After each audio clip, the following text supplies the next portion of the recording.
Hello, ladies and gentlemen. Welcome to the Genuinely Interested podcast. My name is Roy Bensby, and I am the host of the show. This week we have Sebastian Copeland, who is a polar explorer, climate researcher, photographer, and author. I believe I watched Into the Cold. I think that was the first documentary I ever saw, which I love that kind of stuff. I love watching explorers go to all these far regions.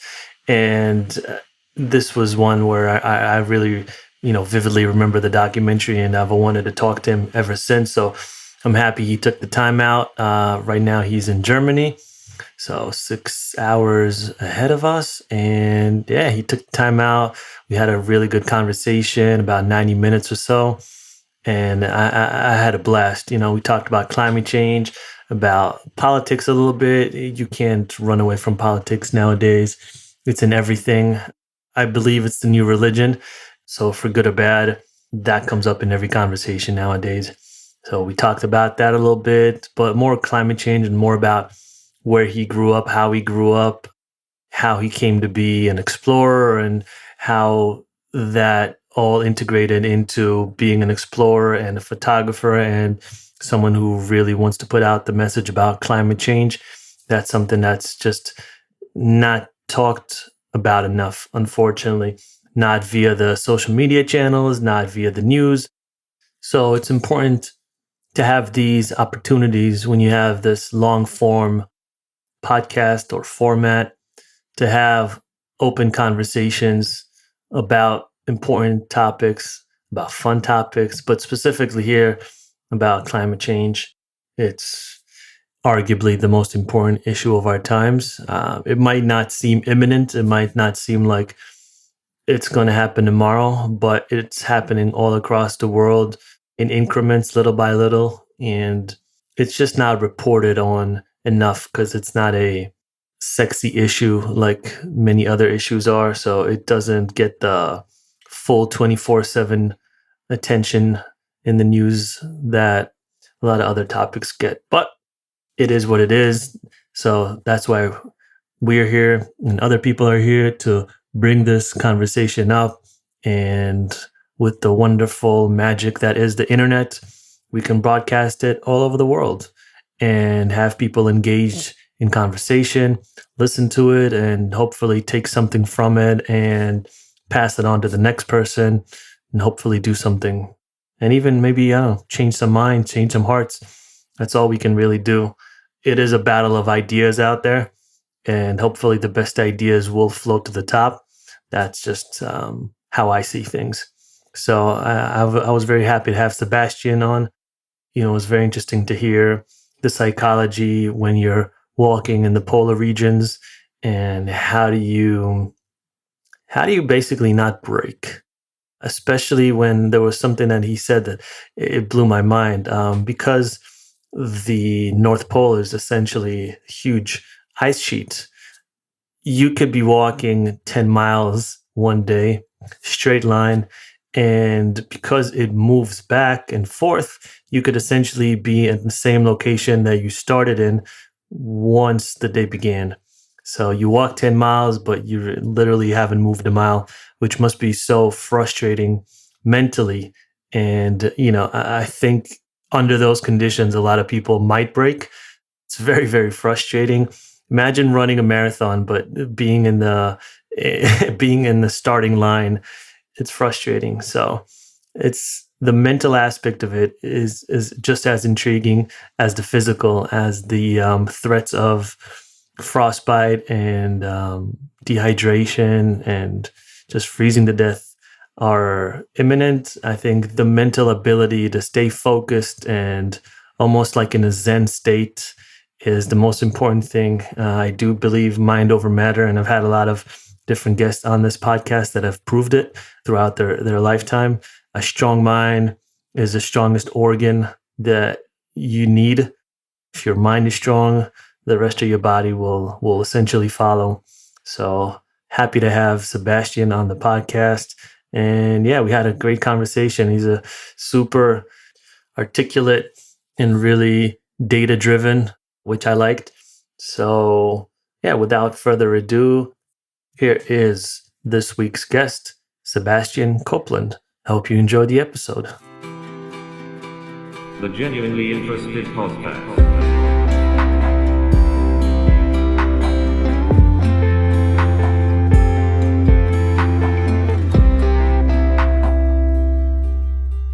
Hey, Sebastian, how you doing? Good, Roy. Thanks for having me. It's a pleasure to be with you. Yeah, man, I'm happy to have you on. I've been following your expeditions, your journey, your career for a long time. So I'm happy to have you on, and we can discuss a few different things, man. Thanks again. There's a lot of stuff to talk about. Yeah, especially nowadays. It's a funny time because there's a lot to talk about, but no one really wants to talk about it because everything is so sensitive. So yeah, maybe we'll leave that for a little bit later on in the podcast. But yeah, maybe just tell us a little bit about yourself. We need to warm up to it. Exactly. It's not something. It's like you when you go in the pool, you just you put your feet in and gradually. You don't want to just jump right in. Yeah. So maybe where did you grow up? Your first kind of years on Earth. What was that like? Yeah, so I was raised in Europe. My father's French, but my mother's English. My parents, the nature of that union was doomed from the start. So my parents split when I was 4, and I grew up with my mom mostly. But and then I was basically a city kid. I went to boarding school, but spent a lot of time playing rugby and a lot of athletics. I played tennis, and then I was lucky to be on. My father's he's a musical conductor, but he loves sailing. So I was on boats from the time I was 3, and then as a teenager I started racing, and then I got into windsurfing and surfing, and then for a little bit, I even taught windsurfing in the summer to make a little extra money. Yeah, this was in the mid 70s, so it goes back a few years. The beginning of the sport, basically. Yeah. And and then at 16, my mother looked at me one day and said, I have a sister as well, and she said, how do you feel about moving to New York? And I was like, ace. Let's do it. It was in 1980, so the city was not what it is today. We had definitely a couple of interesting experiences. It was socioeconomically much more distressed than it is now, as it's been gentrified over the course of the last 30 years. But and then eventually, so I finished my schooling in New York, and then I headed to California, which was always my dream. Skateboards, palm trees, bikinis, and surfboards and stuff. So I went to UCLA, and and I ended up staying in California. What was that transition like? Because again, like you said, New York in the 80s was a shit show. Graffiti everywhere. Midtown was just all prostitutes and drug dealers, and it's not the fancy schmancy that it is now. So what was that transition like, coming from Europe, sailing, to the gritty streets of New York? Yeah, I was, lo and behold, I was a punk. So I was really into, the Clash were my sort of, spiritual awakening, if you will. And I was pretty precocious in London, seeing some of the seminal punk bands of the day, a few of them anyhow. And so New York, America was a little behind on punk. And New York was definitely ground zero for US punk until it sort of moved to the West Coast. So there was CBGBs and all these places that were pretty happening back then. And it was interesting because I was studying I did my schooling in French, so I got a baccalaureate. And you get to pick, the subject that you want to have in the French system. So I had economics and political science, and so I was really switched on to the politics of it. And then punk was very much a political, socioeconomic sort of byproduct of the times. And so for me, New York was exactly what it is. It was a melting pot, but a lot more interesting, I think, to some extent than it has been. of late.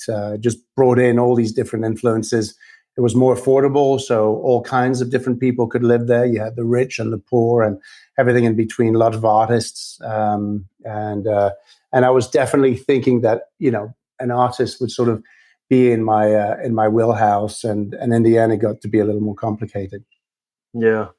So, I mean, it seems like initially when you were younger and maybe more in Europe, because New York doesn't offer the same things, but you were, in, encouraged to go play outside a little bit more, or be on boats, be on the ocean, just be a little bit more connected to nature. And then there was this New York part, which New York really doesn't offer any nature. And then you have California, and I'm assuming that's where you got into photography. But then later on, we'll get to what you currently do and what you've been doing the last few years, which is more Arctic exploration. But there's that whole middle section in the middle, right, where like it's almost like you had your childhood, which was almost like the intro to nature and to what you're doing now. But that whole gap in the middle was almost disconnected from those two stages.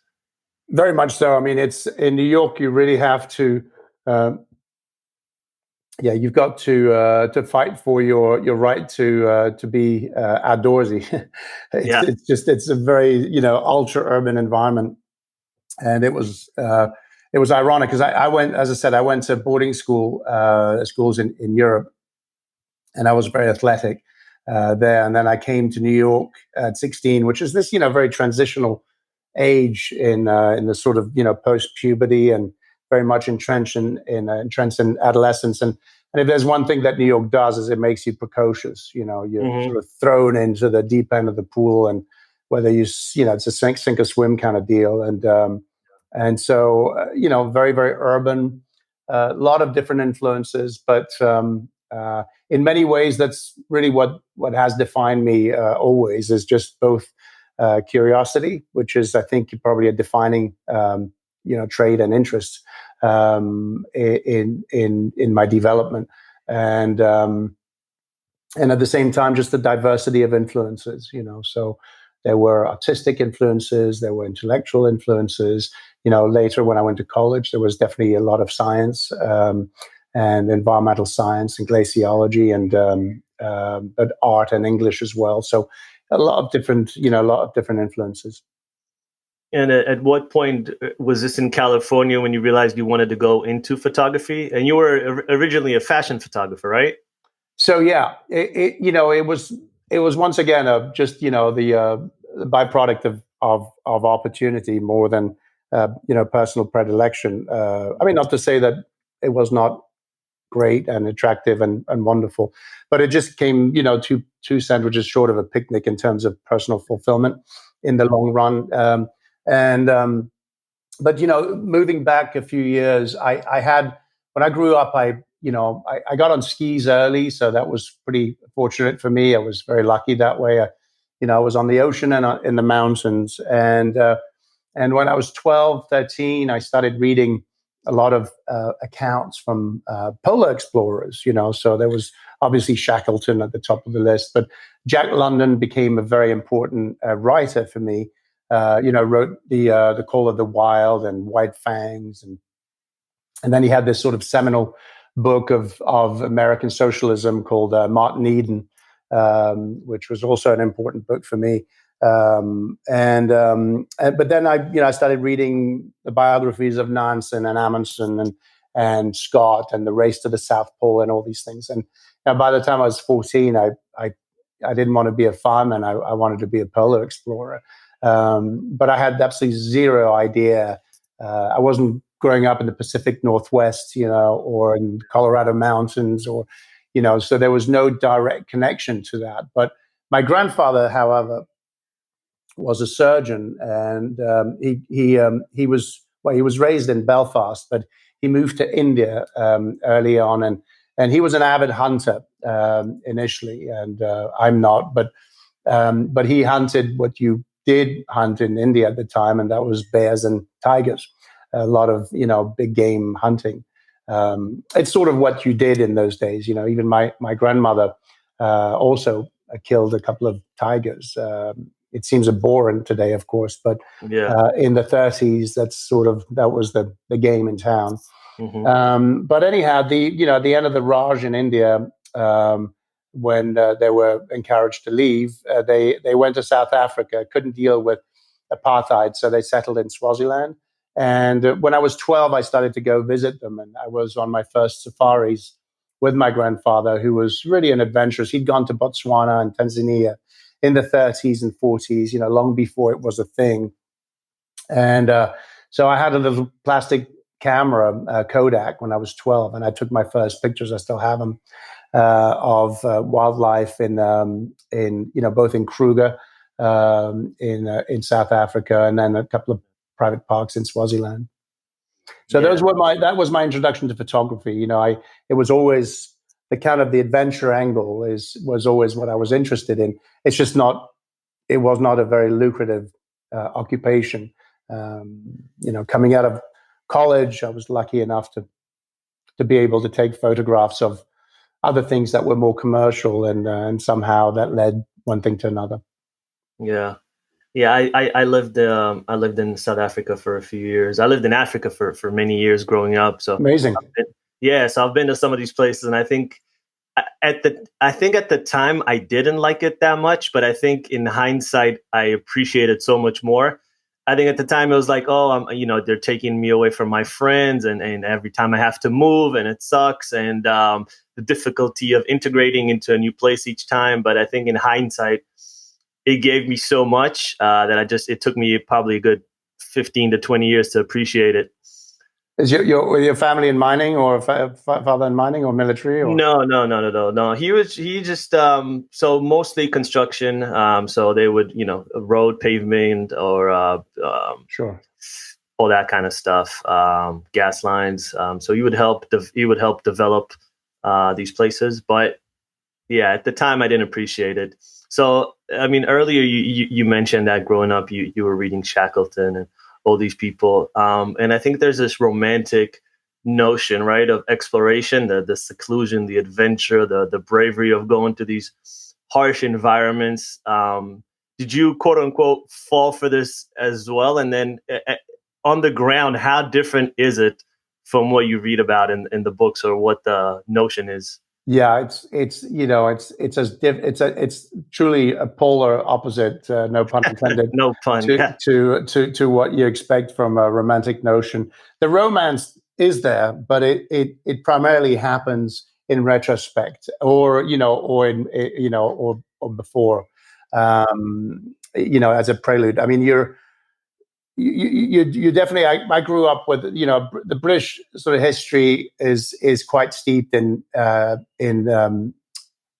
polar exploration. I mean, the two dominant nations in polar exploration. Not that I compare Britain to Norway, because Norwegian explorers were far and away better explorers, but technically speaking. But in terms of the spirit of the heart, that sort of that passion for venturing out, for just sort of galvanizing your sense of pushing the limits, your own personal limits, all that stuff. That's very much entrenched in British culture, especially when it comes to polar exploration, and to a larger degree, I guess, in that culture of colonialism, which is, I think, born out of the same kind of mentality.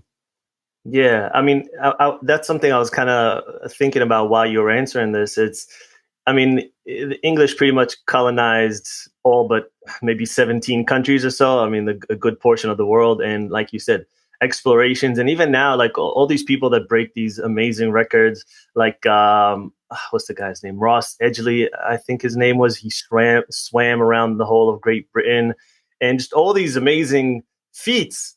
And I always wonder, what is it about the English that they have this passion for exploration? Yeah, it must have something to do with the climate, getting out of Dodge. They just want to leave. Yeah. It's too good. So I guess, what was your first expedition? So yeah, this was a tiered process.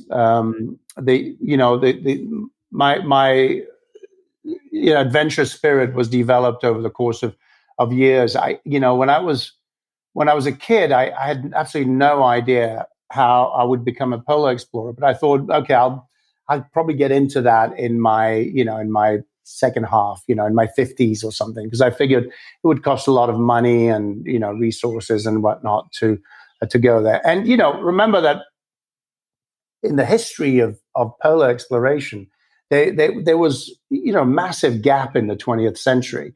There were seminal discoveries. South Pole discovered in 1911, the North Pole allegedly in 1909. And I say allegedly because Admiral Peary was claimed to have reached the North Pole, but it's highly unlikely that he actually got there, although he probably got the closest. But it wasn't until 1968 that the North Pole was reached, and this time it was it was legit. And for the South Pole after 1911, there was this gap of almost 50 years. It was not until 1956, I think, that the Scott Amundsen Station was established at the South Pole. So when I grew up, I was born in 1964. 68 was the first time that somebody reached the North Pole.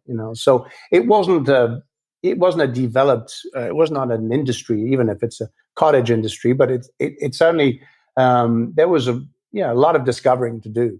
And so coming back to how I saw it in my late teens and early 20s, I thought, well, I'm going to need a lot of money if I want to be able to do this, and having no idea how to go about it. But meanwhile, I was doing a lot of other things, in the mountains.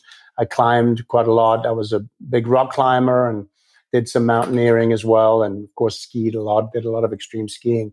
And underwater, I did trips, especially when I moved to California. I went down to Baja and just did these sort of exploratory surf trips, and slept in my truck for, weeks at a time, and getting used to this kind of interactivity between man and nature, and try to cohabit in a sustainable fashion and self-reliant fashion. So I would say, this was the sort of the runway that helped get me off the ground, and then after that, mountaineering was a big thing, and then I started to see some of the aspects of course, I had my sights on Everest, and I wanted to do all these things, but then I started to become more aware of the detrimental aspect of these trips on the mountain, and I started to lose that appetite, and I realized I want to start to focus again on the Arctic. And really, the thing is, I had studied climatology and glaciology in college, and astronomy as well. So these science, I'm a big, space fan. And so when I diverged out of college into profession. Instead of going for a PhD, I got basically my, work handed on a platter, and I was able to work commercially. And as I said, it started while I was in college, and it was quite a lucrative occupation. And so I did some music videos because I was really into music. And I got to work with, really interesting people. I was really into jazz, and I got to work with Miles Davis and Branford Marsalis, and even like people like Harry Connick and, Robert Cray, blues guitarist, and all this stuff. So it was interesting for me, musically, artistically, that is. But intellectually, science was always right there in the background, and trying to sort of coalesce, all these different influences. And the way that they really coalesced was with climate change. Essentially, I got educated into the nefarious impact of anthropogenic activities on nature in the late 90s, and it's like a bulb went off. And then I realized, wow, this would be the perfect time to basically bring those three pillars of my house, which is adventure and exploration, at least this budding desire that I had of it, with a climate discussion, and using my camera as a weapon. And these are the three pillars basically of my temple, of my house. And I was able to look at the polar region and say, wow, this is the perfect time to go out there and just take a shot, and so that's basically how it happened. It was really climate that got me there. Yeah. We'll touch up on the. I definitely want to talk about climate change, but we'll get to that a little bit later. So yeah, what was the actual first, expedition? I mean, what do you categorize an expedition? Does it have to be X amount of time or X amount of kilometers? How do you categorize that? That's a very good question. I suppose we all have our limits, and I think to be an explorer is to be willing to keep pushing that limit, if you will. I constantly face this existential consideration relative to my exploring, thinking, when is it going to be that I hang my hat, and what determines how many years is it that makes you no longer an explorer, because you're no longer pushing your limits, at least in that context. And and so for some years I was doing an expedition every year. Sometimes I even managed to squeeze 2 in a year, which was very ambitious.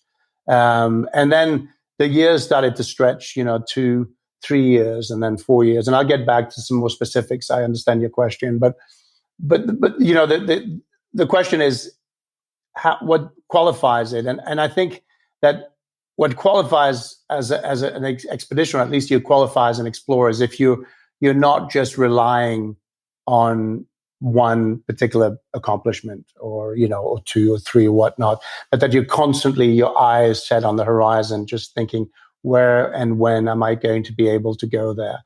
And there's no question that the landscape of exploring is more challenging today than it was 20 years ago, 22 years ago when I started. And even the guys that came before me, there was still, once again, this landscape of discovery.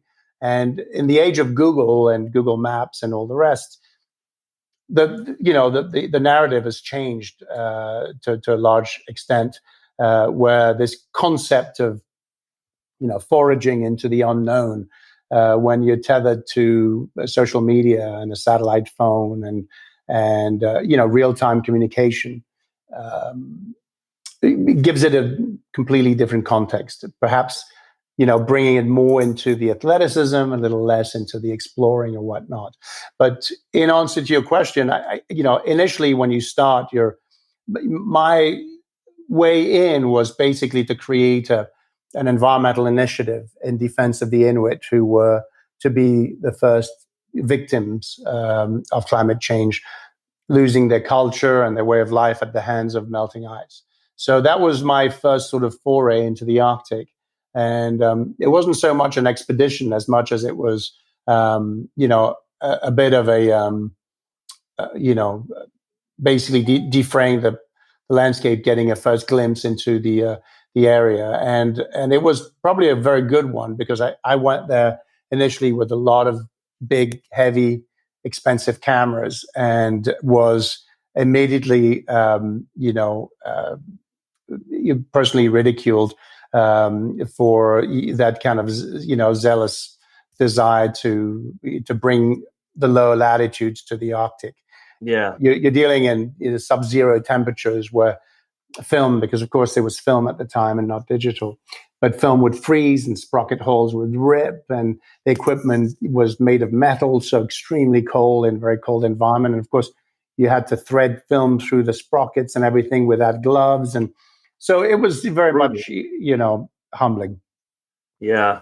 I mean, I guess there's a few questions I want to ask from that, but the first is, you did mention, the age of Google and social media, and and the changing landscape, especially in the North Pole, where, who knows if people are even going to be able to do that in 10 or 20 years. But are there any real challenges left for humans? It seems like we pretty much have done everything. And now, it's either exploring Mars or doing the things that we've already done, but just in a faster time or in a more creative way, or, on a unicycle or whatever it is. But it's the same thing. It's just recycling it. To a large degree, I think you're right. In spite of the fact that, it's definitely an addiction once once you go down that cubby hole, Oh, sure. it's really difficult to give up. And so I think explorers, the noteworthy ones at least, deserve a lot of credit for their ability to dig out an obscure Yeah. first, or a sort of unthought of route, and something that would define them against prior experiences and whatnot. And I'm certainly not innocent of that kind of that kind of ambition to come up with something different. But I think you're right. I mean, all of us, this small cottage industry of community of people in this field, and there's some very, very special people doing it, extraordinarily adept and great, much better than I am. But within that small community of ours, and many of us know each other, so it's a recurring theme. It's what to do next. And so for me, there's still a few things that I have in my bag that I'm looking to put off. But one of them is more a seminal, it's point of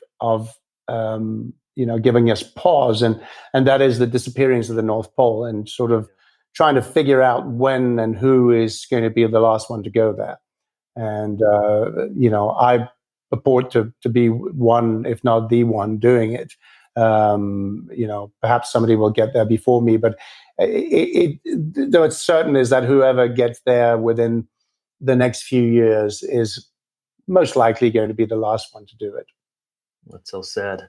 Yeah, I mean, it's definitely a group of amazing, talented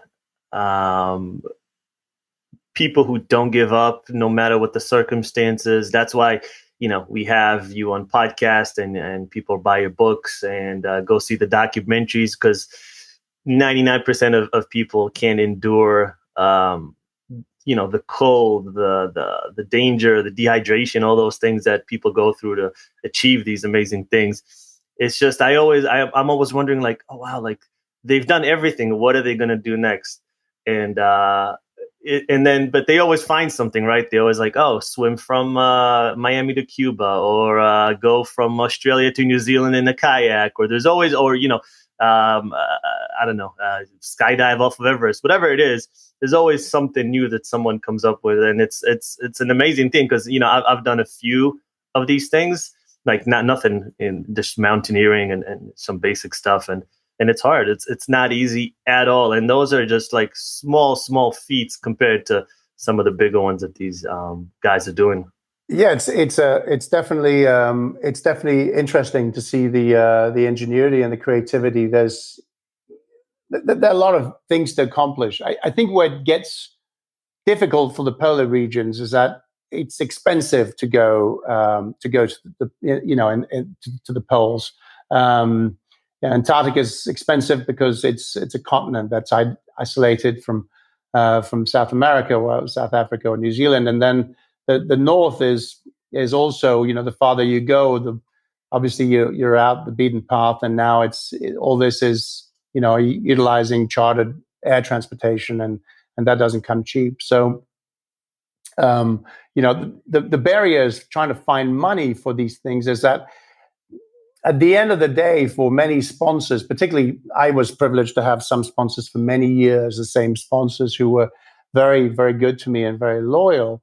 But there definitely comes a point where they go, another white desert, like they all look the same. It doesn't matter if you're on Greenland or if you're on Antarctica, or there's always this kind of monotony of the the white darkness. Yeah. So, I mean, maybe take us through the psychology. I mean, it's minus 40, constant pain, cold, danger, dehydration, potential frostbite, and you have to endure this for weeks, right? And there's no little cabin to go into and cozy up at night. It's consistent. And I mean, kind of, what do you tell yourself in the worst moments? And when you're out there for weeks, just walking and it's the same landscape and there's it doesn't really change, right? Is it almost like a form of meditation that you go into when you're walking out there? Very much so. I mean, you nailed it. These trips are nothing if not an internal journey as well as external. It's you benefit from one aspect of it, which is that you don't really have a choice. If this is an unsupported mission, which tends to be the case, once you step off that plane, there's no turning back unless you call that a failure. And so you, for the most part, you make do, and you fall into some form of monotony, and it doesn't really matter if it's 35 below on average. You tend to follow the same kind of monotonous rhythm every day, and it becomes that meditation.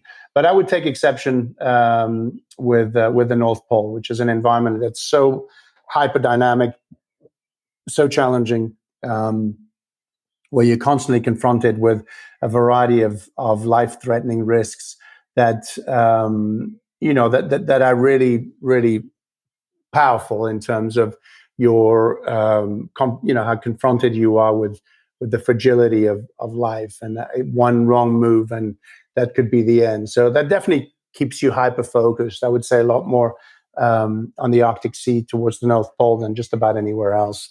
Another environment would be if you're crossing big sort of glaciers and there's enormous amount of crevasses, and so you're also in that hyper focus environment there as well.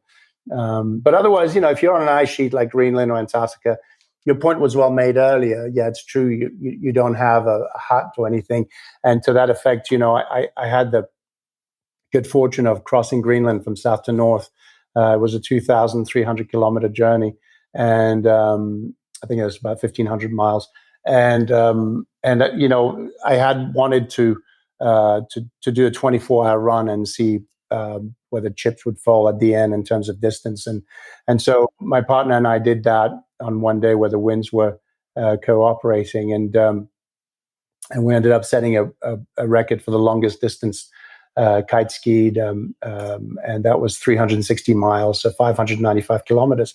But what was relevant, aside from the gratification of having set a record that way, was the fact that there was no cheering crowd at the end, or no Russian masseuse, or no sort of there was basically a nylon tent with a hot cocoa, and then the next morning you basically dust yourself off and you proceed on the route for another 20 days or whatever.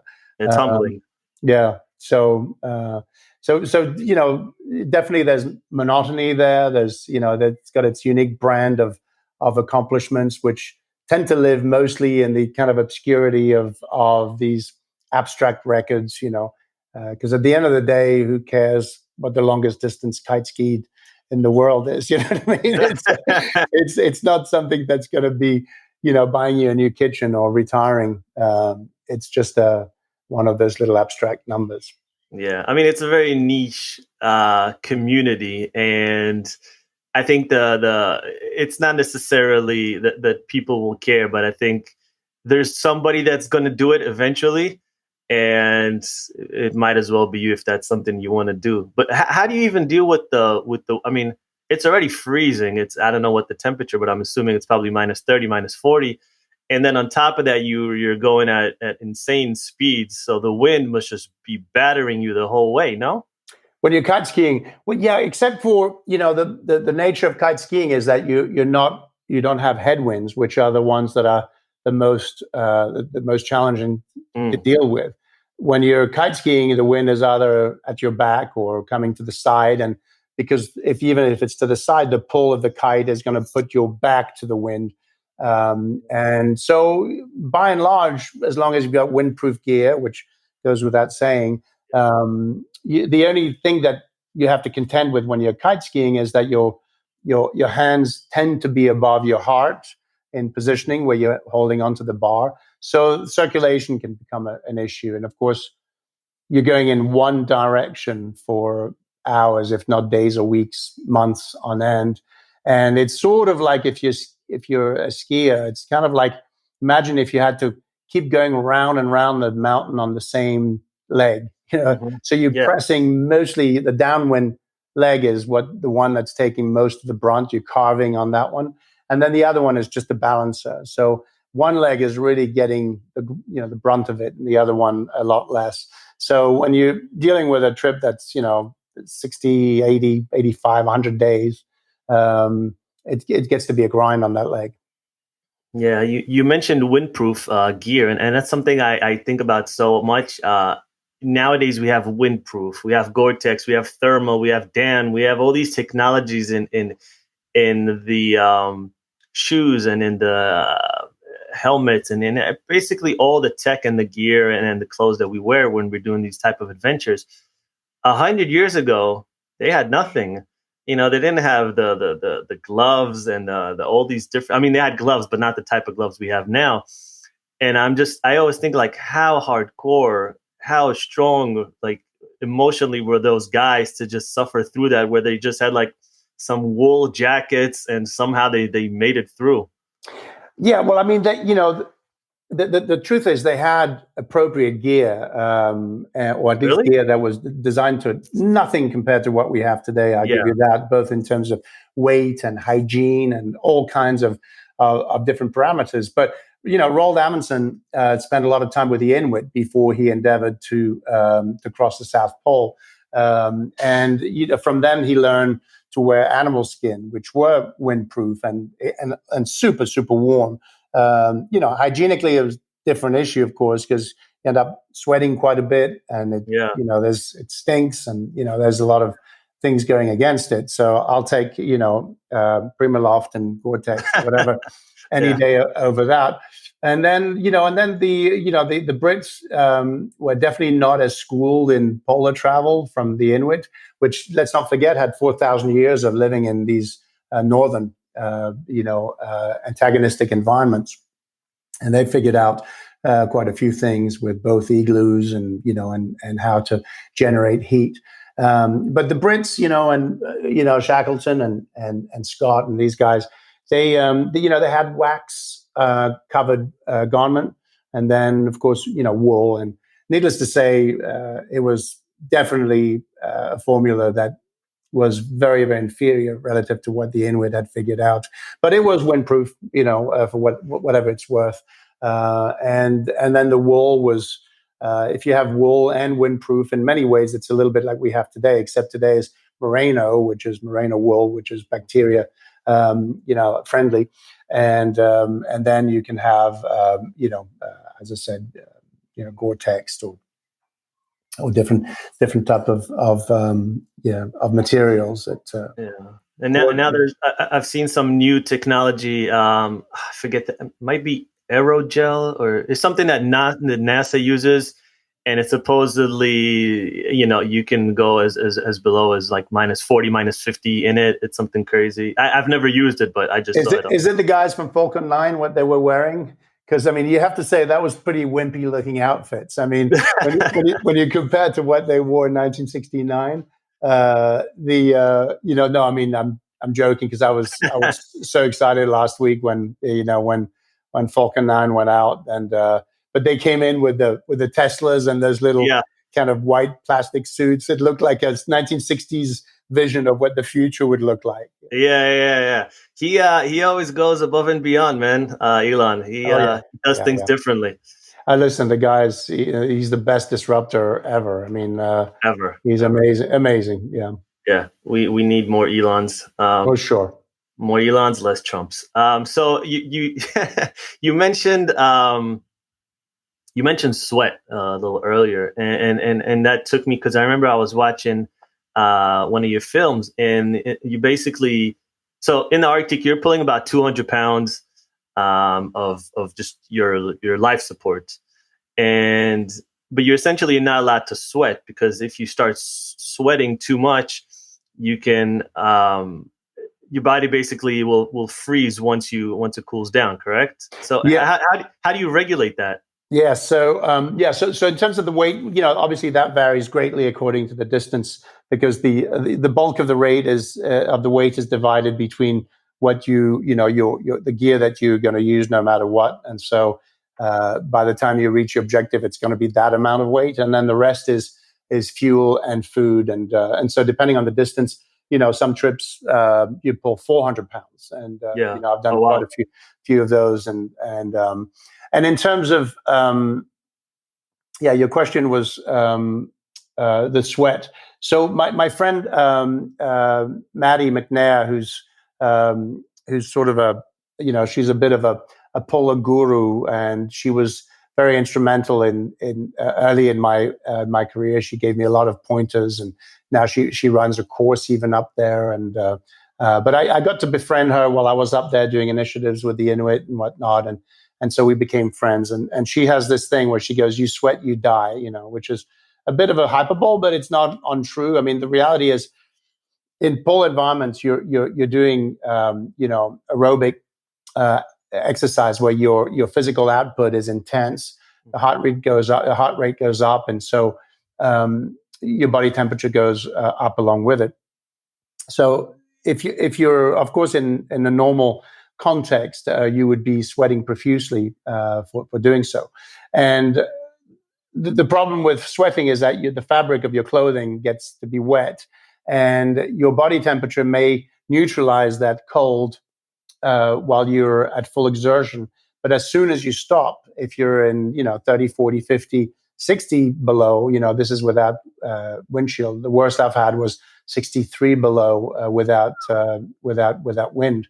With wind, it was minus 90 or something. Yeah, and so the problem is, as soon as you stop, the outside conditions immediately grip onto your, all of that extraneous heat, dissipates within a matter of minutes. And now that wet material starts to close in on your skin and just brings your body temperature down, and you can go hypothermic, I guess, if you're not careful. So ironically, when you're traveling very, very cold region, and particularly when you're pulling or walking, you wear very little clothing. I mean, I basically have a Cordura shell, which is a windproof shell, and with a little nylon second windproof, layer, very thin underneath it. And then I have one merino wool, and then under that I have a nylon fishnet, which is basically preventing the sweat from sticking to the wool and my skin, to create a little pocket of air that separates my skin from the merino. And that's it, And so, I mean, listen, in New York City in January, I guarantee you wear 3 times more clothing than I do, and it's only 10 below or whatever. Yeah. But over there, you're in full exertion, and of course, as soon as you stop, you put a big jacket over, and that prevents all that heat from escaping. Yeah. Well, not New York this year. New York this year was a very very mild winter we had. I think maybe it lasts even 2 years, 2 or 3 years. It's been very, very mild. So I know one of the questions you get asked all the time is, how do you go to the bathroom? The toilet. I'm not going to ask you that question. Don't worry. We'll skip right through that. It's a trade secret. Yeah. No, we don't need all that information.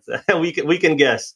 Yeah. But so I guess, what was your hardest expedition? Was it the Arctic one? Yeah. So the North Pole always gets the cup when it comes to difficulty. I did. I was on the Arctic Sea 3 times, and the first time in 1909. I mean, I'm saying 2009, centenary of Perry's trip. And then I was there again. The last time was there in 2017 for my first abort mission, and I got 6 frostbites on my fingers from a failed fuel pump. So the Arctic is super, super tough because it's a hyperdynamic environment. You're basically walking on water. So the reality is that ice is constantly susceptible to motion from wind mostly, and then tides and current.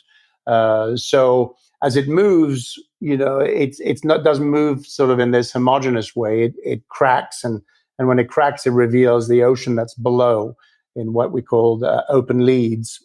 and there's 14,600 feet of depth at the North Pole, and so it's deep ocean, and so you're walking on sometimes just a few centimeters, occasionally a few inches, at the most 3-4 feet at the very most, and it's constantly in motion.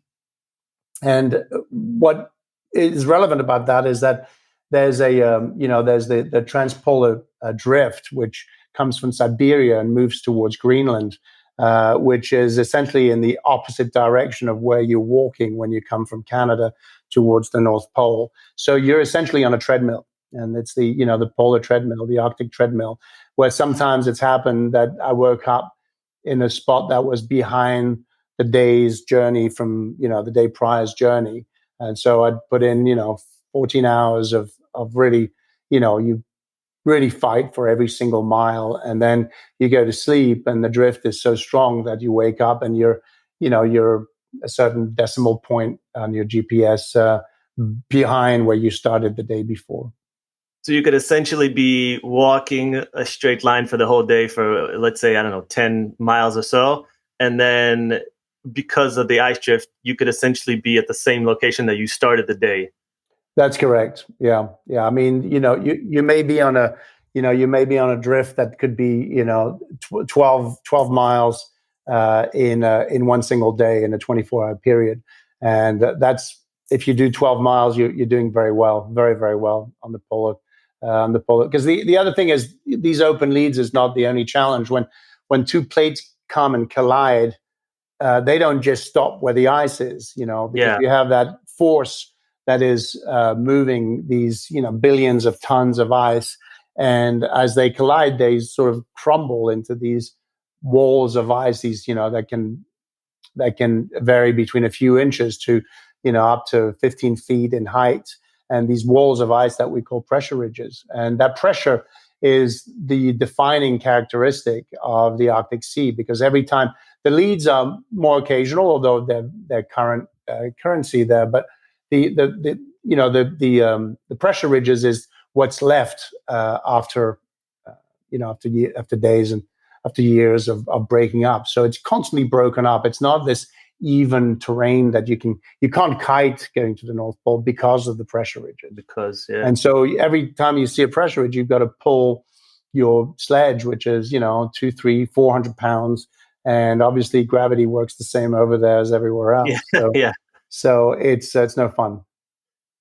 How do you deal? I mean, more than the physicality, how do you deal with that mentally? How do you say, oh shit, I was just 10 miles ahead and I'm in the exact same spot? Like that can break some people. Oh, listen, that no matter how well, versed you are in that dynamic, no matter how aware you are of it, it breaks your heart every single time.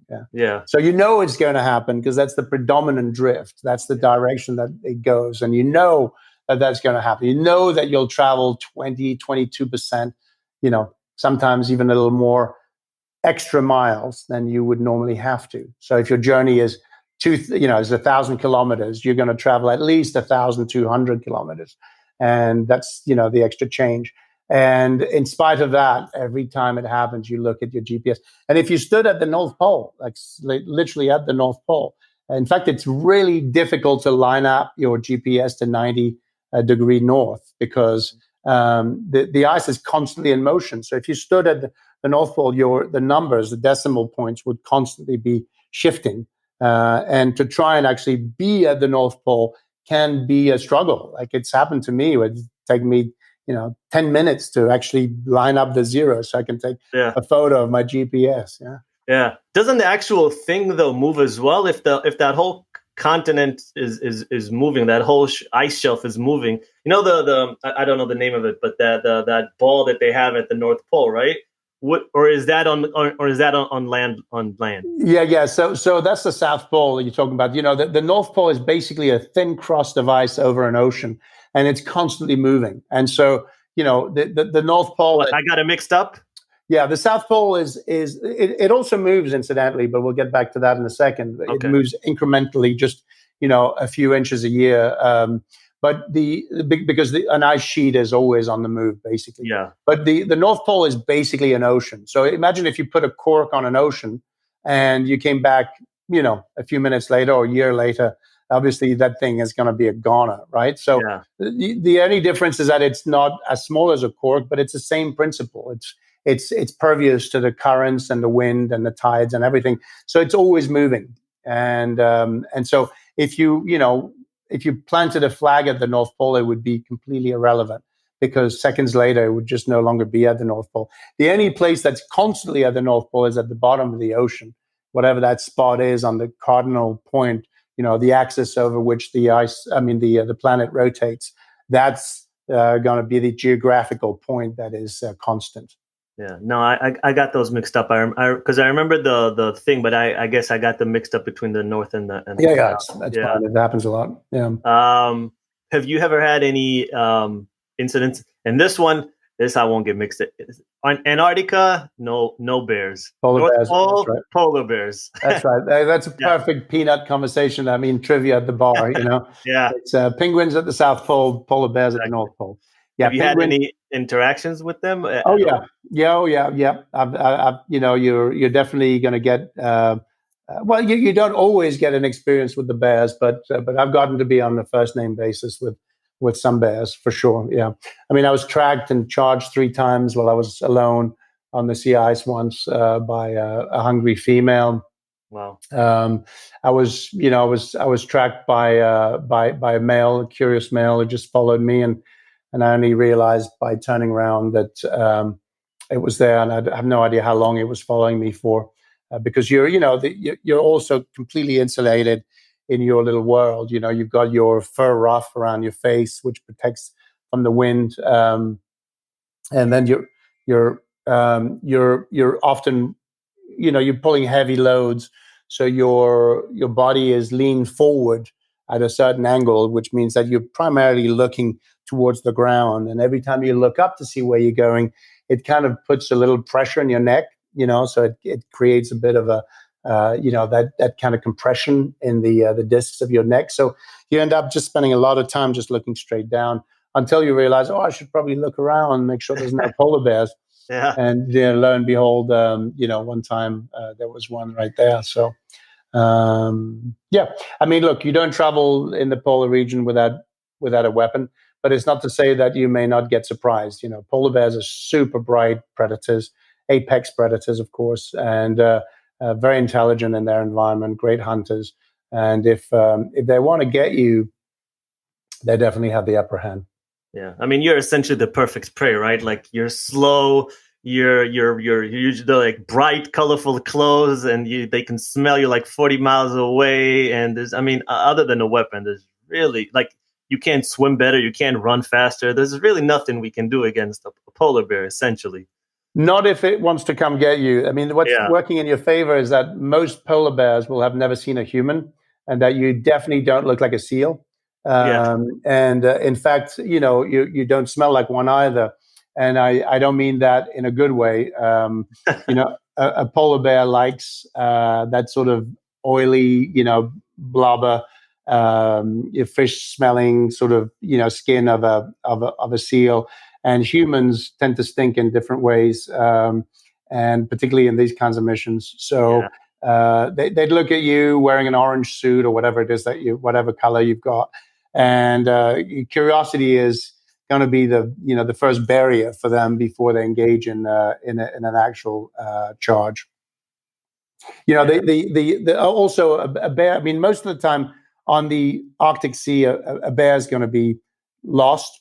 They got no reason to be out there because there's no seal population, so there's no food source, and so traditionally a bear there is going to be typically hungry, and the Inuit have 3 terms for the different behavior of a bear. There's a bear that will come towards you just curious, and that's going to be they call that Sirioptuk, and a bear that charges to intimidate you is because maybe there's a cub there, whatnot. That's Upatuktuk. And if a bear is charging with a desire to kill, then that is Pipianiaktuk. And They so literally have names. They literally have words for those things, huh? they do. Well, they also famously have in excess of hundreds of words to describe the state of the ice and snow. Really? Whereas, I mean, the endless amounts of descriptions of the snow, its granularity, its wetness, its heaviness, its all types of different ways. So yeah, I mean, it makes sense. It's like every country, every culture has words for the things that they experience around them.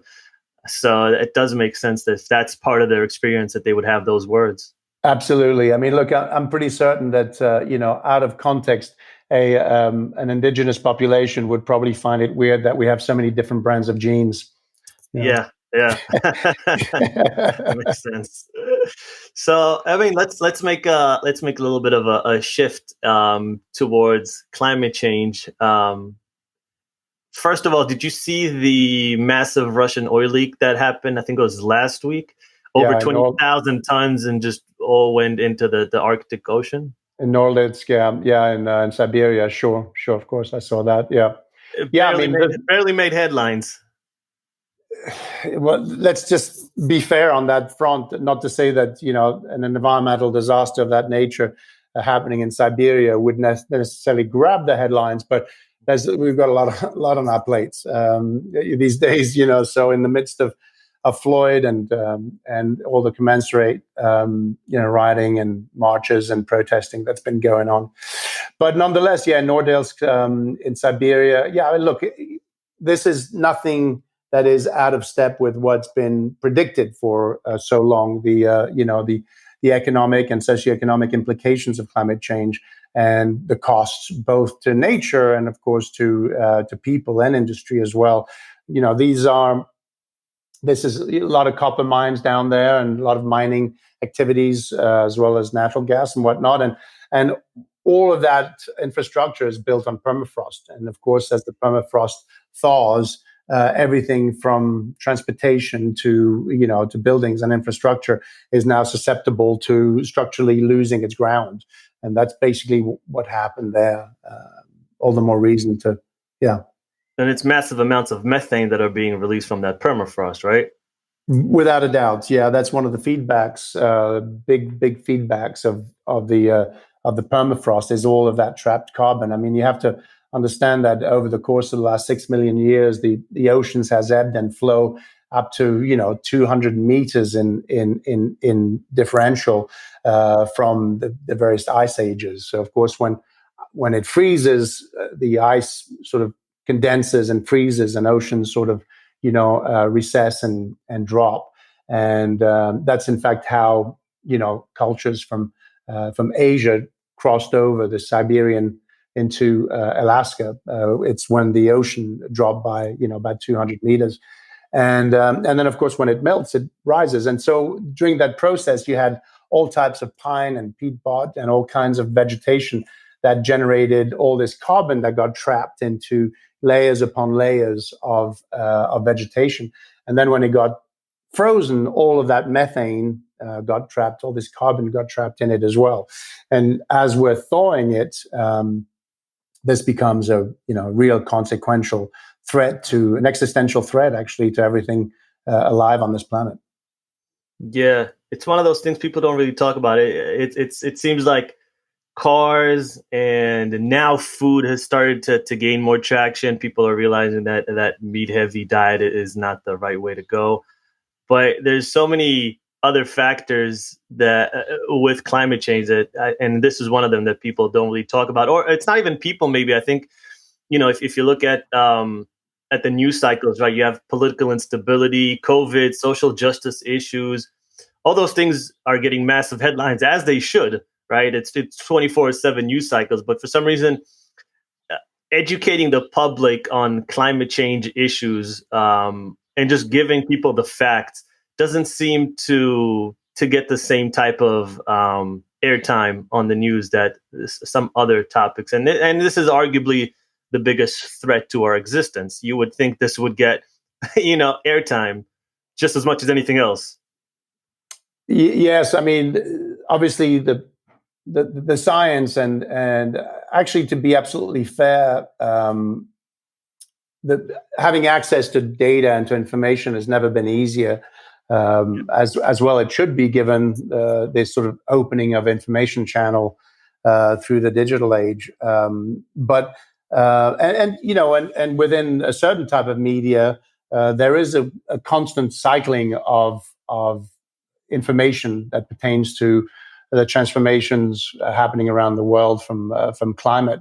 But of course, this is a very, very challenging problematic to address politically, because we have an economic system that's been based and built on a carbon economy, and the capital that's being generated from that, and all the periphery in the way that our economies basically rely on carbon to function. In order to restructure that and to generate a transformation towards a sustainable economy, it requires enormous political courage. Very, very difficult to implement within a 4-year, or let's call it 5-year for the French, for instance, electoral cycle. And the lobbies are so powerful, and all types of different institutions outlive one-term presidency.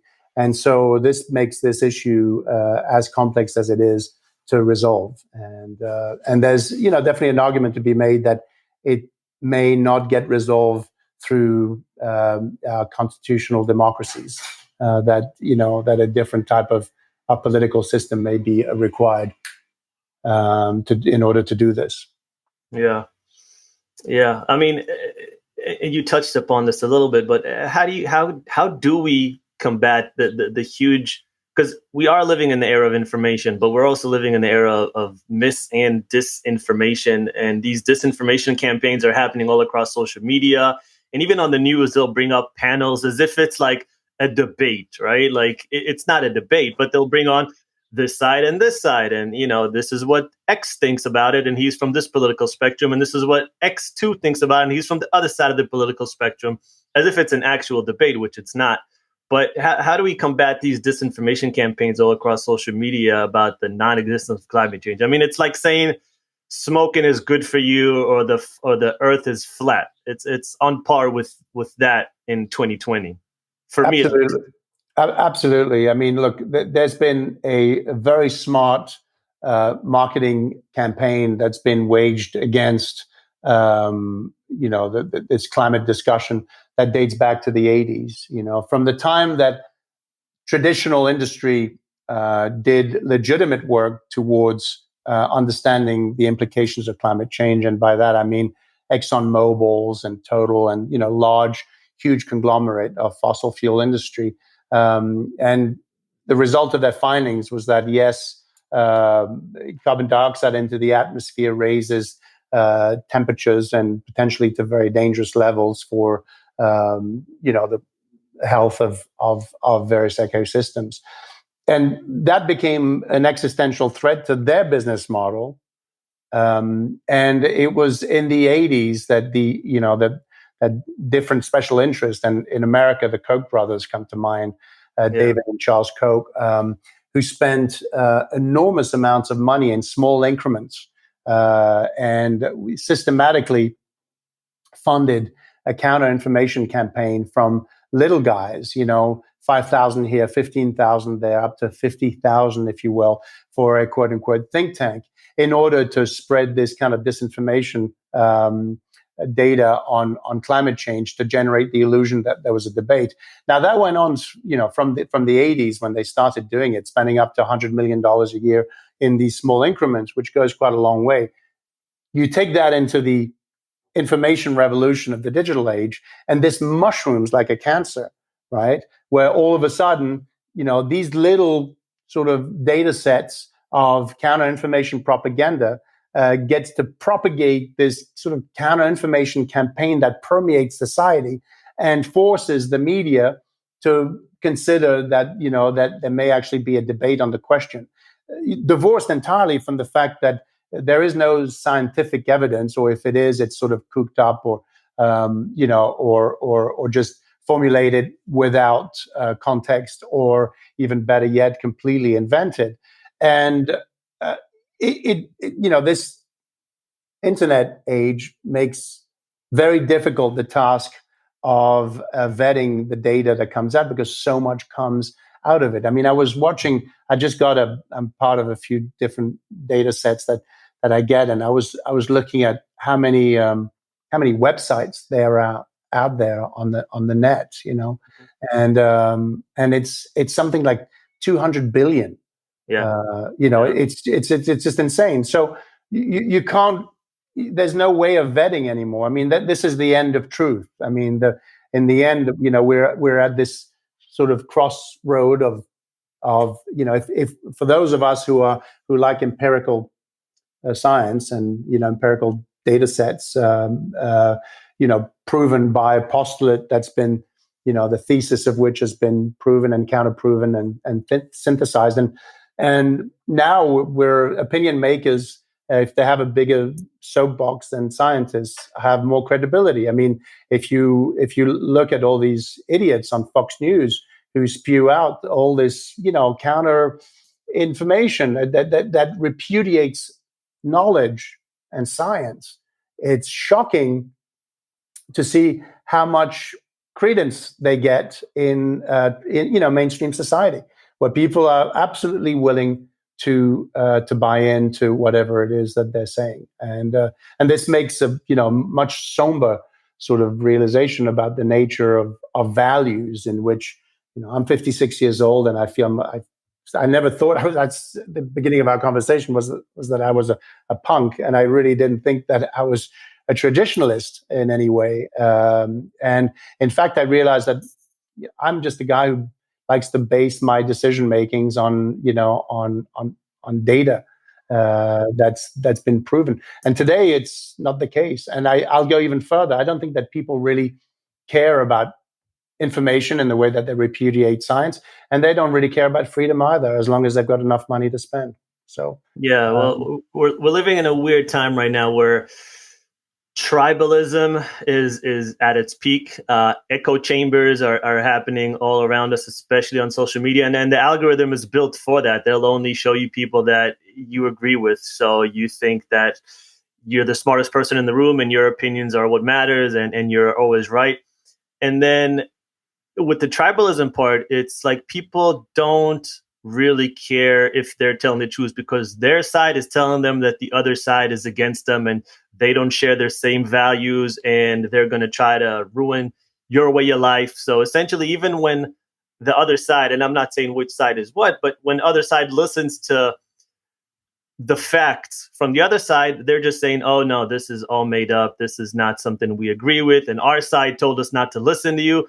And it's post-truth era. And unfortunately, this is happening on social media. When I'll go on Twitter for an extended period of time, and I'll leave it feeling physically sick. I'm like, this is not good. What's happening to us? It's this divisiveness, and I don't think this was happening. Even if you look at everything's politicized. If you look at coal, right, and I think in England they're shutting down their last coal plant either this year or next. But in the U.S., it's been just less and less coal workers, and not because they were laying them off, just because of automation, right? Economically, it just doesn't make any sense now. As well, yeah. But there's more ski instructors in the U.S. than you have coal miners. But the whole when Trump was running, it was like, oh, keep the coal miners, as if like this small fraction of people is really what's going to keep the economy alive. But it's all political, and people believe it without looking at the numbers or the facts. So, yeah, I mean, look, yeah, I don't know. I'm lost for words. I just read this really disturbing poll that said that if you are a Republican, only 52% of Republicans believe in the negative implications of COVID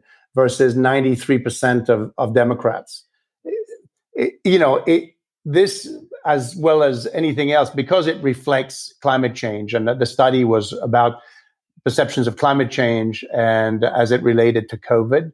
And, to your point, this is tribal convictions that are completely divorced from fact. It's just, it's this echo chamber that amplifies this opinion. And particularly when the opinion comes from the very top, of course, and we're not going to name names, but I think we can all gather who lives in the White House presently.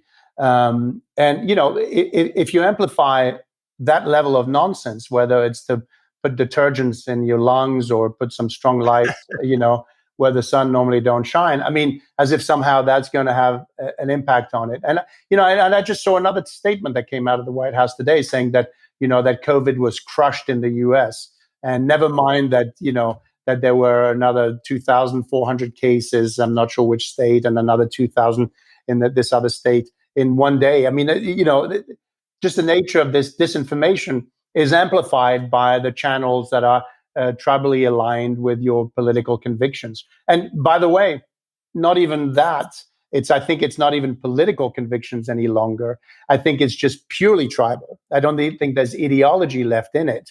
I don't think that people understand what it means to have less taxes relative to their quality of life. I don't think that people understand what healthcare for all actually means for them, and that actually probably they would benefit from. I mean, all of these things are, completely divorced from fact, and you believe your own truth. And certainly there's plenty on the web to amplify whatever truth you choose to believe in. Yeah. Politics is the new religion, but I know that you're in Germany for the last 2 years, right? You said? That's correct. Yeah. Mm-hmm. I always wonder, the world is always obsessed with what happens in the US, right? Like what happens here has implications far and wide, and the news that happens here, whereas it doesn't matter if it's COVID or school shooting or some celebrity that took a piss on the street, or whatever news happens here, it's worldwide, and that's not, if something happens in Germany, it's not necessarily worldwide news. I just wonder, from the perspective of people in Europe, how do they view the US currently? Yeah, I think you're right. There's that saying: when the U.S. sneezes, the rest of the world gets the flu, right? So the rest of the world is always concerned with what's going on in the U.S. and what happens in the U.S. seems to always be hyperbolic, because it's such a social system of extremes, at all sort of levels of the spectrum. And it's it's reflected in its culture, and it's the films kind of represent these hyperbolic trends that that happen there. But certainly, I think never has there been a time. Yeah, never has there been a time. I'm not going to say I think. I'm going to confirm that never has there been a time where the absurdity of what comes from the U.S. presently. And don't forget, I may have been born elsewhere. I have an American passport, as well as two others, and it's obviously it's alarming. I mean, it's alarming because we're seeing this sort of this flu-like symptom. Not that I want to riff on COVID, but that is spreading to other countries, and that becomes its own self-amplification. And if you find allies in Poland or in Hungary or in Italy or in Austria or in Britain or in the Philippines or in Brazil, you've got Bolsonaro and Duterte and Orban, and this guy Salvini is not there anymore, and Bojo in London, blah, blah, blah. And these guys keep reinforcing that you can more or less say whatever you want. And if you attach that to a tribal alignment, then that's, the horse that you're going to be champion in that race. And that's very alarming for the concept of freedom, constitutional freedoms. And in the way that our societies are moving presently, which is, more and more, we're going to see the accumulation of wealth divorced from labor. with more and more labor obsolescence to artificial intelligence, mechanization, automation, etc. So, by the end of the century, up to 70% of labor, could find obsolescence, and that takes us into a place of a universal basic income, or this sort of the role of government in our daily lives. And let's be clear, no matter what technology brings, and I'm sure a lot of it will be very good, but nothing is ever free in life. It never has been. It never will be. You will not be getting a check from the government for nothing, just to write poetry, play sports, and have sex. I mean, it's going to be Sounds lovely, but yeah, it's going to be more complicated than that. And what's happening presently is that we're seeing the beginning of the breakdown of this, experiment, this democratic experiment that's some 200 and some years old, and phasing into another stage of governance, which is probably not going to be a constitutional democracy by the end of the century. Yeah. Well, the argument you hear from tech is this will open up, the fact that automation is going to take over menial jobs, and the fact that you just have to, stand in a line and just put pieces together in a machine, or the fact that, truck drivers, which is, I think, the number one job in the US as far as people who work in it, all these menial jobs are gonna, the fact that they're going to disappear are going to open up new opportunities for people to be more creative, to people to come up with new industries, just like, apps. Like, apps wasn't a thing 20 years ago, and now millions of apps, like you said, 200 billion websites. So it's a huge industry, tech. And they're saying that this will open up creativity for other industries, other businesses, and that's how we develop. And I could see that argument, but yeah, it's with climate change and political instability, and the hoarding of capital by the 1%. It's I don't know. How do you stay, I guess, optimistic about, or are you optimistic maybe about the next 50 years as far as humanity with regards to climate change? Optimism is a relative currency, Yeah. I mean, and never more so than presently. So, I have two little girls, 4 and 5. So all these are concerns that matter greatly to me for them. But there's a confluence of influences, which are both socioeconomic, as you said, this sort of pyramid-shaped economic model. I mean, Jeff Bezos is going to be the first trillionaire in 2026. Trillionaire, that's a 1,000 billion. I mean, it's hard to even comprehend what that represents. But one thing that we can certainly comprehend is that Marie Antoinette didn't lose her head in 1793 because she was in a balanced system. And in physics, which is an area of my work, in climate that I know a bit about, anytime you have any type of instability, it's always a precursor to a crash. And when you have that amount of value that's generated and concentrated at a sort of peak, very pointed peak of society, it's not a stable system, neither for that individual nor for the rest of society. So that's one. You've got socioeconomic instability that breeds this kind of resentment. Then you have this labor obsolescence, and then on top of that, you've got climate issues, and these climate issues are destabilizing areas around the globe where we have a massive migration of people away from the tropics and towards the south and north. There's more land mass in the north and more economic opportunity. So by definition, more people are moving in the northern hemispheres. And when your job is threatened by technology and you get this double whammy of now having somebody coming from elsewhere, never mind that they have an existential threat to their lives on their own, they simply cannot live where they do. And the same goes, by the way, the same applies to plants and animals and insects across ecology, right? So humans, why, just because we've got boundaries, why should we not also try and find better fortunes elsewhere?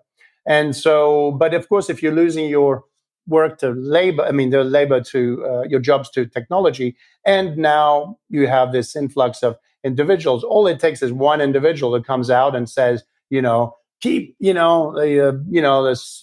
the this immigration population away from our borders and build walls and all this stuff. And they're the reason why you're disenfranchised and your job is threatened, blah, blah, blah. And this is the route towards totalitarianism, the strongman politics, and sort of bureaucratic or autocracies or dictatorships, as it were. And so I think it's this confluence. You've got technology, climate, pyramid-shaped economic models. All of these are leading towards this area of instability. So your question is, are you optimistic? I don't know. Would you be? When you're looking at this, I'm looking at my daughters thinking, okay, they're 4 and 5. What should they study? What should they do? And so I have a few thoughts on that. I think that human contact is always going to be important. I think languages are always going to be important. Let's face it, if you're I don't know, a real estate agent and you have a client from China, are you more likely to deal with a guy who's got an algorithmic translator speaking to you, or somebody who speaks to you in your tongue? I think in your tongue, you're going to have a leg up. So, speaking multitudes of languages, 2, 3, 4, why not 5? I think that's always going to be an advantage. I think arts and sports are going to play also an important role in the future, because machines are not likely going to be as proficient in these disciplines. And then, after that, I'm not sure. Yeah, it's very interesting.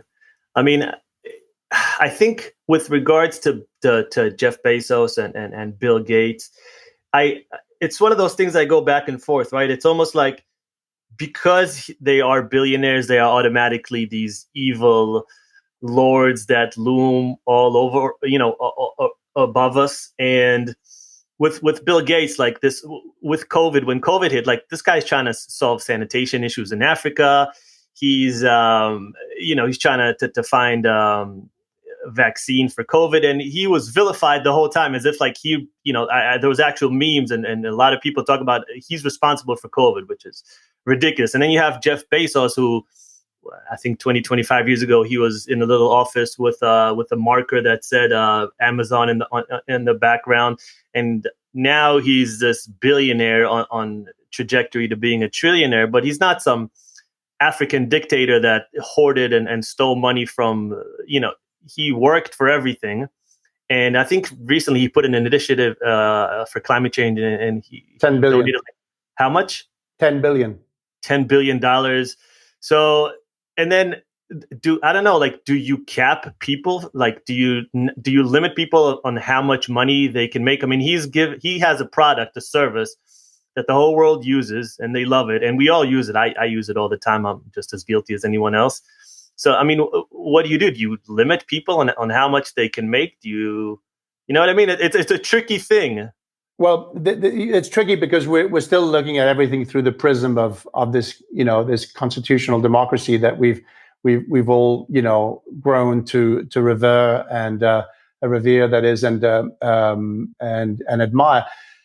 The reality is, the world is changing very, very rapidly. 2020 is the seminal turning point in history. They'll talk about 2020, 200 years from now. Yeah. These very days that we're living today, right now, this sort of incendiary, tinderbox that we're living, that we're on, is something that will resonate through the ages. So this is, historically, it's interesting. I think it's also a turning point. It's the spark to the, not to the powder box, but it's starting to. It's headed in that direction. And one thing is certain is that when our forefathers, wrote the Constitution, when, the French helped us get rid of the Brits, and when the concept of democracy for these populations coming from Europe, not those coming from Africa, let's be sure, at the time, but nonetheless, this concept of freedom, didn't look anything like the social structure that we're in today. This notion of deregulation, which has sort of dominated these sort of freedom and economic models, didn't really apply when there were 7.5 billion come 10 to 11 billion people. When the concept of widespread damage, the optimization of production had this negative impact on the environment. Regulations are necessary in that context. If you live in your little tribe and you've got your little plot of land and you're growing your own thing, and yeah, sure, you don't need regulation. If you're Monsanto and you're endangering the DNA of neighboring crops and potentially, being the dooms machine for, crop production, not to say that there's not a counter argument to that. So I don't want to be pinned into a GMO versus non-GMO discussion without contextualizing it. But what I'm saying is that you need regulations. You need other people to say, wait a minute, your special interests cannot come at the expense of everybody else's safety. And so this notion of you were asking, what should they do? Look, Amazon didn't make its money innocently. It's put, millions of mom and pop shop out of work. It's taken, a labor force that was that had incentive and that was creative, and transformed them into basically bots that are packaging boxes and are paid, very, very low wages, and often in a temporary basis as independent contractors, so that they don't have to cover the, all the sort of, medical and etc. So, the reality is nothing is completely innocent. Bill Gates didn't make his money completely innocent. I think Bill and Melinda are doing amazing work with malaria and all kinds of other things. And it's amazing because they've sort of taken their wealth and put it to good. I mean, they've got so much of it. And I'm sure that Bezos is a good guy. I mean, he, bought the Post, and I think he's trying to defend, at least the institution of the news cycle, and at the same time, put $10 billion towards climate research. But the reality is, how much money is enough money? Is 1,000 billion not too much money? What are you going to do with 1,000 billion when people in the US are eating pet food every day? Some of them, when COVID happened, kids no longer had access to a traditional meal, which was in school, etc. This is unconscientious. You cannot have somebody with that much money. Now, I'm not saying we need to be communists here. I'm saying we need to be socialist in our thinking. I think that Bernie Sanders was onto something. And, and this is not necessarily where I would have come initially, but I'm led into this area of going like, there are too many people who are struggling, who are led to lives of drugs and crimes, or even not even that, but simply desperation, where they do not have the same economic and social opportunities as many of us do, and that we're in the first world, ground zero country of the planet, and that this is not acceptable. That you can't have 20% of people in the South that eat pet food every day. It's not normal, and that when you have 1,000 billion, I think that there has to be a tiered taxing system that that basically after a certain amount of well-earned wealth, or even corrupt wealth, I don't care, but after a certain amount of wealth, then you need to tier that. And you can't have so many tax breaks on the basis that somehow the wealth of the rich is benefiting the rest of us. That is utter nonsense, and that needs to stop. Yeah. I feel like we could go on and talk about this for another hour easy, but I know you have a hard stop at an hour and a half, and we're close to that. So okay. I'll just ask my final question. So I guess, what is the message that you're trying to bring back for people to hear back from the Arctic? Look, my message is a personal, story of aspiration. And that is what brought me to these environments. The story that I bring back from these environments is one of reflection about the human condition as it relates to nature, and that this coexistence that needs to happen should we plan to have a future on this planet, which certainly seems to be the case, threatened though it is that we are not going to reach that place without developing and strengthening our empathy towards all living things, animate and inanimate, but also, of course, empathy towards other humans and empathy towards ourselves. I think that empathy is, the one resource that is that should be renewable, but that is endangered. People are more and more disconnected from the suffering and the plight of other people on the basis of division from, geographical division, cultural divisions, socioeconomic divisions, and that if we don't all make it, none of us make it. That's really the message that I want to bring back, is that this is not a survival of the fittest. When it's bad for one, it's bad for all. Now, there's various tiers and various degrees and whatnot. Of course, it's like COVID. It's not the equalizer, but it does affect all of us, and it puts all of us, in fear and makes us all vulnerable. But in the end, with this discussion on climate and the planet, this is an all hands on deck. Climate change has no passport. It doesn't care how much money you have. At the end of the day, sure, the disenfranchised are going to suffer first, but down the line, we all lose. Yeah, rising tide lifts all boats, right? Very nicely said. Yeah. Well, we just did a great job. Exactly 1 hour and 1 hour and a half, 90 minutes. Outstanding. I want to thank you so much. You're very intelligent, very articulate, very empathetic person. I want to thank you for taking the time to talk to me today, man. I really appreciate it. It was a pleasure, Roy. Yeah, thank you for doing what you're doing, and thanks for having me on it. Yeah, man. Where can people find you on the internet, on social media? Yeah, so Copeland Adventures, it tends to be the one. That's for Instagram, Copeland Adventures, and Facebook as well. And then it's, I think it's S Copeland for Twitter. Yeah. Okay. Awesome, man. Well, keep doing what you're doing. I support you. And hopefully we'll do this again in the future. I love that. Thank you, Roy. That was a real pleasure. It was fun to talk to you. Same here, man. Take care. Okay, pal. Bye-bye.